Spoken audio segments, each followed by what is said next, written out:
job is just the beginning. The years rolled forward.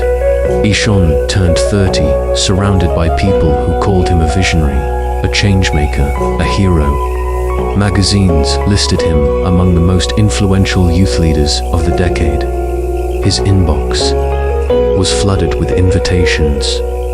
Conferences in New York, innovation summits in Berlin, policy meetings in Delhi.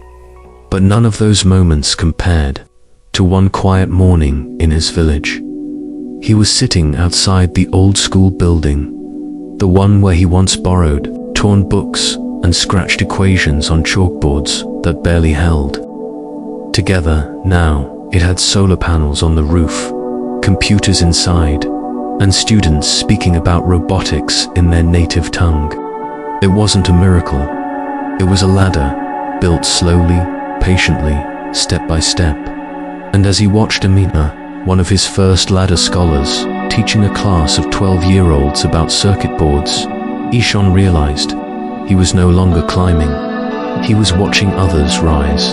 Later that week, he was invited to inaugurate a new regional innovation hub named after him, the Ishan Center for Rural Technology and Transformation. He smiled when he saw the plaque, but he felt no pride, only responsibility. In his speech that day, he said, "If this center becomes just a building, I have failed. But if it becomes a place where children come with broken dreams and leave with tools to build new ones, then maybe I've done something right." That night, he walked alone through his village one last time. He passed the well, the alleys, the tree, and the ladder. The one he had rebuilt years ago now stood stronger than ever, coated with paint and used by children to hang lanterns.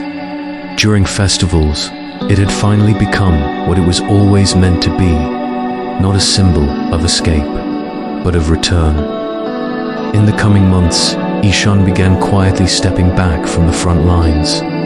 He wrote a book, The Ladder I Built, not to tell his story, but to map out how others could build their own. He spent more time mentoring founders, students, dreamers. He built a digital school for rural education. He launched open source tools. But he no longer raced deadlines. He now moved with intention, not urgency. One evening, during a small radio interview, the host asked, "You've done so much. Are you finally at the top?" Ishan smiled gently and replied, "There is no top. There's only the next person who needs a hand, the next step someone's afraid to take, the next ladder someone else needs to build. That's where I'll be." Final reflection: Ishan's journey was never about escaping poverty or proving his worth to the world. It was about honoring every hand that helped him, every fall that taught him, and every rung he built so others wouldn't have to start. From nothing, the ladder of success for him was never made of fame, money, or status. It was made of people, of purpose, of love. And in the end, as he stood looking out over a schoolyard filled with laughter and learning,